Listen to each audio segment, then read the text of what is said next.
নিয়মিত রাতের আধার ফুরিয়ে ভোরে আলো ফুটছে। সময়ের সাথে হারিয়ে যাচ্ছে জীবনের কিছু স্মরণীয় মুহূর্ত। হারিয়ে যাচ্ছে জীবনের সবটুকু জুড়ে থাকা কিছু মানুষ।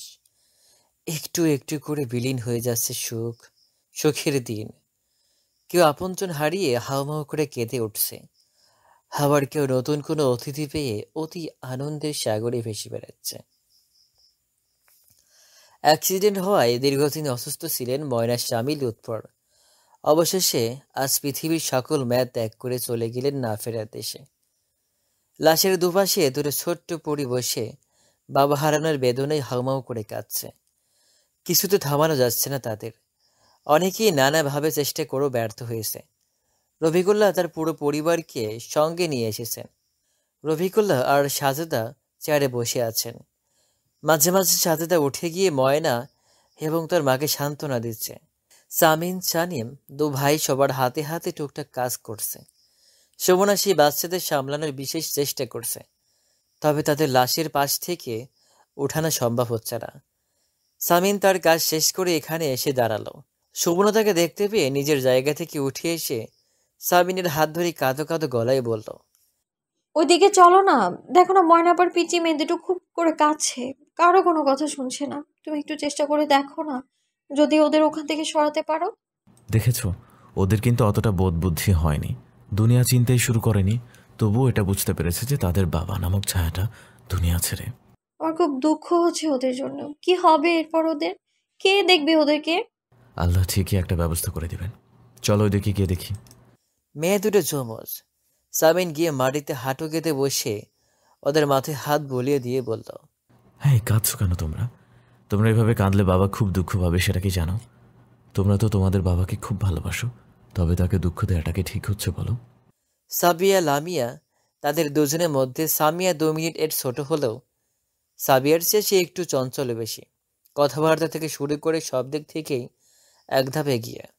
সাবিনের কথা শুনে সামিয়া কান্না থামিয়ে চোখ মুছে বলল, আমি আর আপু বাবাকে অনেক বেশি ভালোবাসি, কিন্তু সবাই বলাবলি করছে আমাদের বাবা আর কখনো আমাদের আদর করবে না, মজা কিনে দেবে না, তার জন্য বেশি কান্না পাচ্ছে। আচ্ছা আঙ্কেল, তুমি বলো, বাবাকে কখনো আমাদের আদর না করে আমাদের ছেড়ে থাকতে পারবে? কখনো না। তোমরা দেখবে কিছুদিন পর তোমাদের ঠিকই তোমাদের বাবা চলে আসবে। তবে যে সবাই বলছে বাবা আর আসবে না আমাদের কাছে। তারা দুষ্টুমি করেছে বাবা। কিন্তু বাবাকে সবাই এত ডাকাডাকি করছে, তবু বাবা সাড়া দিচ্ছে না কেন? তোমার বাবার সামান্য একটু অভিমান হয়েছে সবার উপর, এই জন্য কথা বলছে না। কিন্তু আমরা তো বাবাকে বকিনি আঙ্কেল। একটা ছোট্ট বাচ্চার প্রশ্নের উত্তর দিতেই বিপাকে পড়ে গেল সামিন। একের পর এক মিথ্যে বলতো বিবেকে বাজছে তার। এবার কি বানিয়ে বলবে বুঝতে পারছে না। একটুখানি দৌড়িয়ে দাঁড়িয়েছিল সুমনা। সামিনকে চুপ থাকতে দেখে সে এগিয়ে এসে বলল, হয়তো বড়দের সাথে মনোমালিন্য হয়েছে, তুমি ওসব ছেড়ে দাও। আচ্ছা, তোমার কি খিদা পেয়েছে? তোমাদের দুজনের মুখ দেখে তো বোঝা যাচ্ছে যে এই মুহূর্তে তোমাদের পেটের ভেতর ইঁদুর দৌড়ে বেড়াচ্ছে। সত্যি আমার খুব খিদে পেয়েছে আন্টি, কিন্তু কেউ কিছু খেতেই দিচ্ছে না। আমি মাকেও বলেছিলাম, তবে সে শুনিনি। তাহলে চলো আমরা কিছু খেয়ে আসি। আচ্ছা। সাবিয়াকে সামিন কোলে নিল আর সামিয়াকে নিল সুমনা। গ্রামাঞ্চলে সচরাচর দোকানপাট দেখা যায় না। যদিও দু একটা দোকান দেখা যায়, তবে সেখানে ভালো কোনো খাবার দাবার পাওয়া যায় না। পিসিদের কথাই বাড়ি থেকে 10 মিনিটের মতো পায়ে হেঁটে এলো।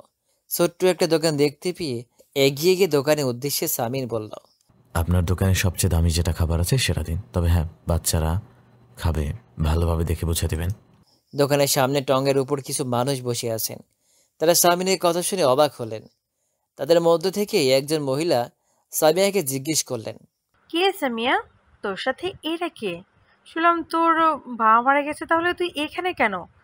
বাপ মরে যাওয়ার সাথে সাথে এইসব, তা তোর মার কি হয়েছে? মহিলাটার কথার ধরন দেখে রেগে গেল সামিন।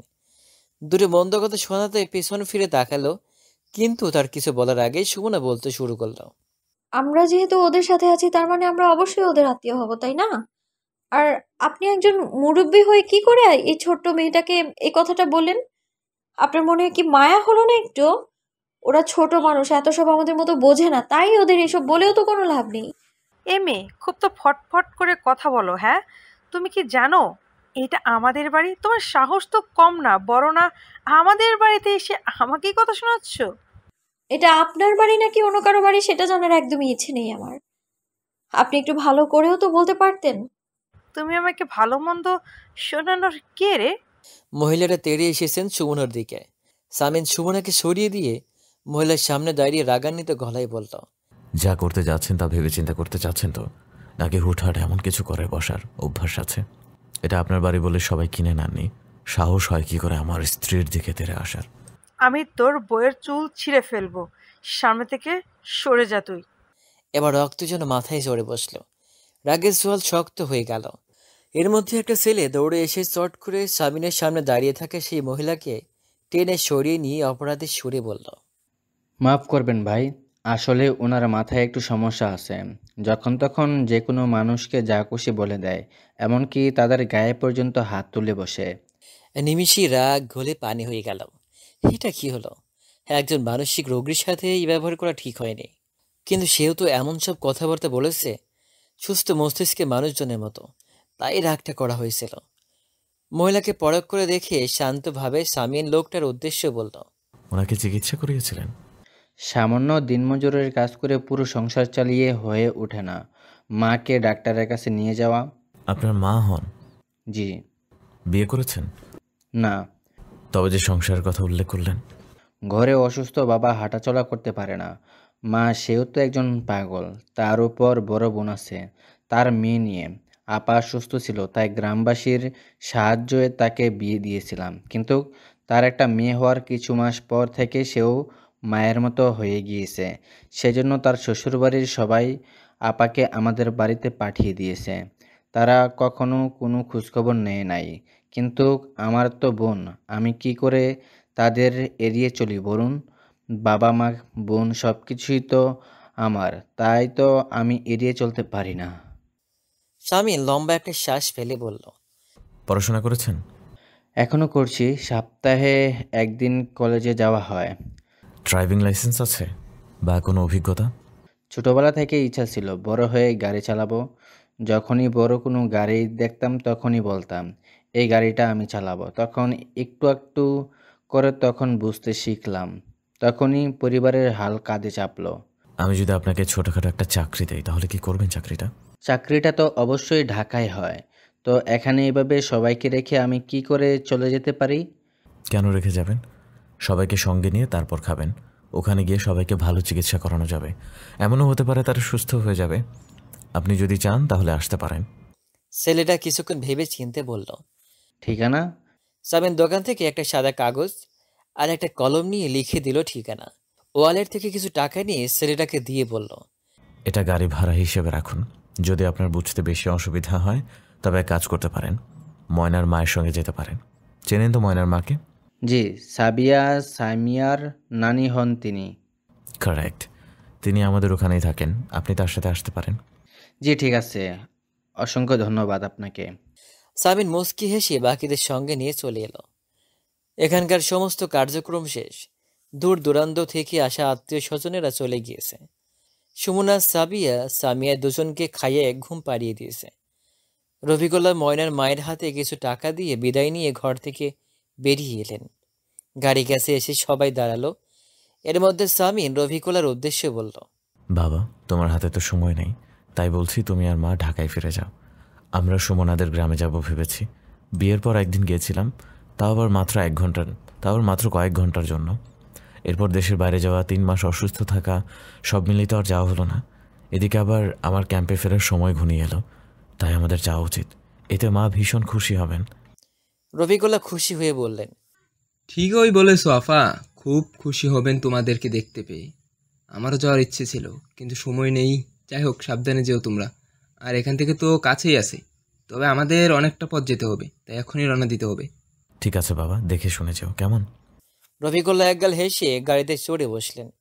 সাথে দেওয়া কিছু কথা বলে তিনিও রফিকুল্লার পাশে বসতেই ড্রাইভার গাড়ি স্টার্ট করল। সন্ধ্যা হয়ে যাচ্ছে বলে সামিন দ্রুত গাড়িটা স্টার্ট করল, যাতে গিয়ে পৌঁছাতে এত বেশি রাত না হয়। সানিম সামনে স্বামীনের পাশেই বসেছে। পেছনে সুমনা একাই বসে মেয়ে দুটোর কথা ভাবছে।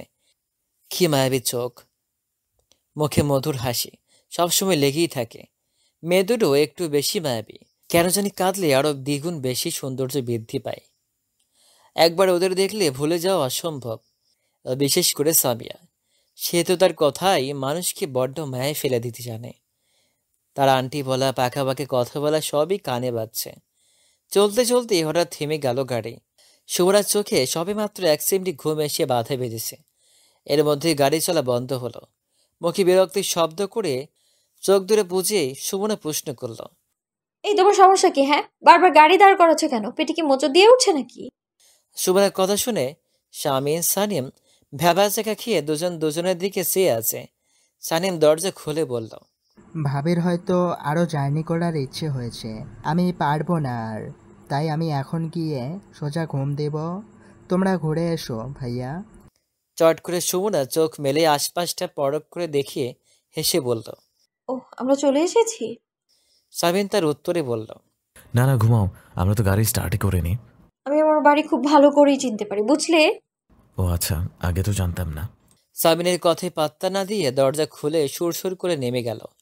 গাড়িটা ঠিকঠাক জায়গায় রেখে প্যাকেটগুলো হাতে নিয়ে বাড়ির ভিতরে প্রবেশ করলো।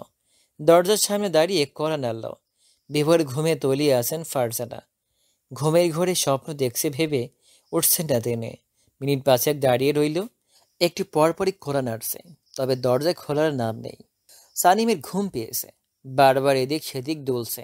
তার উপর মশার কামড়, একদম বিরক্তিকর ব্যাপার। হাত দিয়ে মশা তাড়াতে তাড়াতে সানিম বলে উঠল, আন্টি হয়তো ঘুমিয়ে গিয়েছেন, চলো আমরা গাড়িতে গিয়ে ও ঘুমাই। সানিমের মাথায় একটা চাপড় দিয়ে সামিন বলল, গাড়ির চেয়ে যেখানে দাঁড়িয়ে আছিস সেখানে শুয়ে পড়, আরাম পাবি। তাড়াতাড়ি ডাকো না, আমার খুব ঘুম পেয়েছে। তো শুয়ে পড়। এবার সামিন ফোনটা বের করে ফারজানার নাম্বারে কল দিল। কয়েকবার কল বাজার পর সজাগ হলেন ফারজানা। ঘরের আলো জ্বালিয়ে ফোনটা হাতে নিয়ে ভয়ে ঘাবড়ে গেলেন। দ্রুত কলটা রিসিভ করে উত্তেজিত কণ্ঠে বললেন, কি হয়েছে শামিন? এত রাতে কল করছো কেন? সমস্যা হয়েছে বাবা? ঠিক আছো তুমি? আর বাকি সবাই ঠিক আছে তো? এতটা উত্তেজিত আপনার শরীরের জন্য ভালো নয় মা। আমরা সবাই একদম ঠিক আছি। আপনি কষ্ট করে একটু উঠে দরজাটা খুলে দিন, আমরা বাইরে দাঁড়িয়ে আছি অনেকক্ষণ হলো। ফারজানা ফোনটা রেখে তাড়াহুড়া করে উঠে দরজা খুলে দিলেন। এতদিন পর মাকে দেখে লোভ সামলাতে পারল না সুমনা। মাকে জড়িয়ে ধরে শান্তি অনুভব করছে। সবাইকে দেখে তো ফারজানা একদম আকাশে উঠে গিয়েছেন। তাদের ভেতরে যেতে দিয়ে দরজা আটকে দিয়ে ড্রয়িং রুমে এসে বসলেন। ফারজানা গিয়ে সানিমের পাশে বসিয়ে তার মাথায় হাত বুলিয়ে দিয়ে বললেন, তোমরা যে আসবে একবারও তো বলনি আমায়। আসলে আন্টি, আমরা চেয়েছিলাম আপনাকে চমকে দিতে, তার জন্য বলা হয়নি। তাহলে এত রাতে করেছো কেন? এদিকের পথঘাট ভালো নয়, আল্লাহ না করুক যদি কোনো বিপদ হয়ে যেত। সামির মৃদু হেসে বলল, ব্যাপারটা হচ্ছে মা, আমরা বাবা মা সহ আমাদের এক পরিচিতদের বাড়িতে এসেছিলাম। সেই গ্রামটা এখান থেকে কাছেই আছে। বাবার অল্প সময়, তাই বাবা মা ঢাকায় ফিরে গেছে, আর আমরা এখানে এসেছি। আমার ছুটি ছিল যতদিন পর্যন্ত আমি সুস্থ না হব, আর এখন আমি সুস্থ, তাই আমার ছুটিও শেষ। এই জন্য এসেছি ঘুরতে। খুব ভালো করেছো বাবা। আমি যে কি পরিমাণে খুশি হয়েছি তা তোমাদের বলে বোঝাতে পারবো না। মুচকি হাসল সামিন। ফারজানা উঠে দাঁড়ালো। তা দেখিয়ে সামিন বলে উঠল, কোথায় যাচ্ছেন না? এই তো তোমাদের জন্য হালকা নাস্তা বানিয়ে আনছি। তার প্রয়োজন নেই মা, বেশি রাত হবে জেনেই কিছু খাবার নিয়ে এসেছি, আপাতত এতেই চলবে। তাহলে হাত মুখ ধুয়ে এসো। সবাই উঠে গিয়ে হাত মুখ ধুয়ে এলো।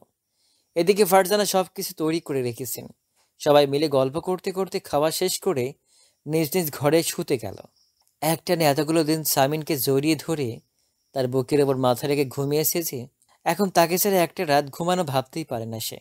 রোজকার নিয়ম, সামিন তাকে বুকের মধ্যখানে নিয়ে মাথায় হাত বুলিয়ে দিবে আর গল্প শোনাবে, তবেই সে ঘুমাবে, এর আগে নয়।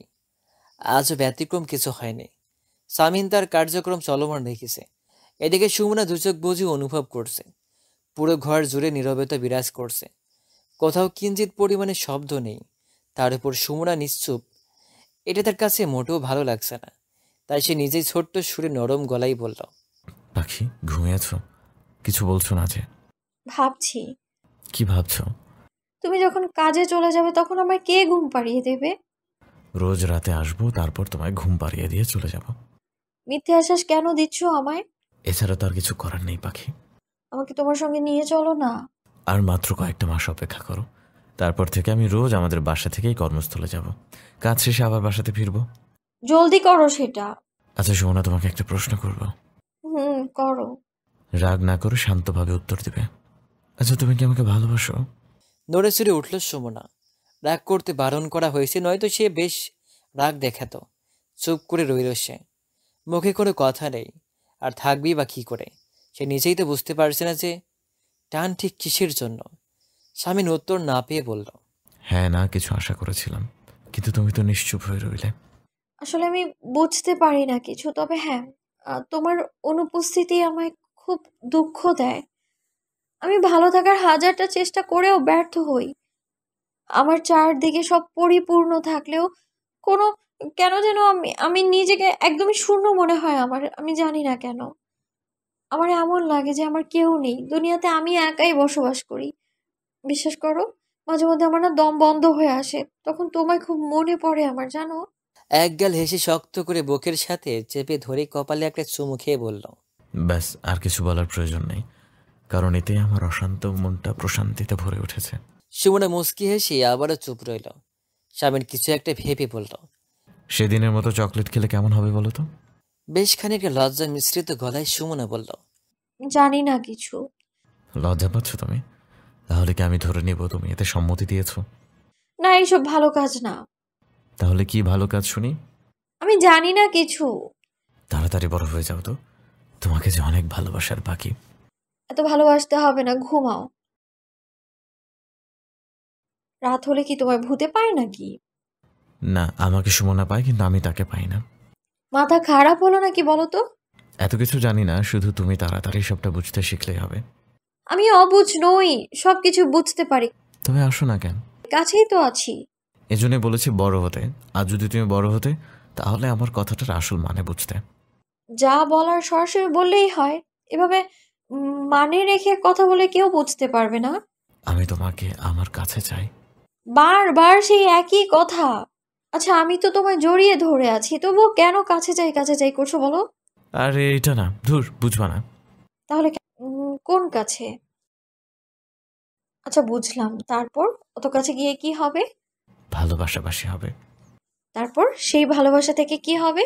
ছোট্ট হাত পা, নাক মুখ, চোখ মুখ নিয়ে আমাদের কাছে ভালোবাসার সাক্ষী আসবে। এত পেঁচিয়ে কথা কেন বলো? আচ্ছা সোজা সাপটা বলছি, আমি তোমাকে অনেক ভালোবাসবো, তারপর আমাদের ঘরে একটা ছোট্ট বাবু আসবে। সুমনা বুঝতে পেরে গলা খাঁকড়ে দিয়ে বলল, বেশি কথা না বলে ঘুমাও তো, অনেক রাত হয়েছে। তাতেই তো ভালো।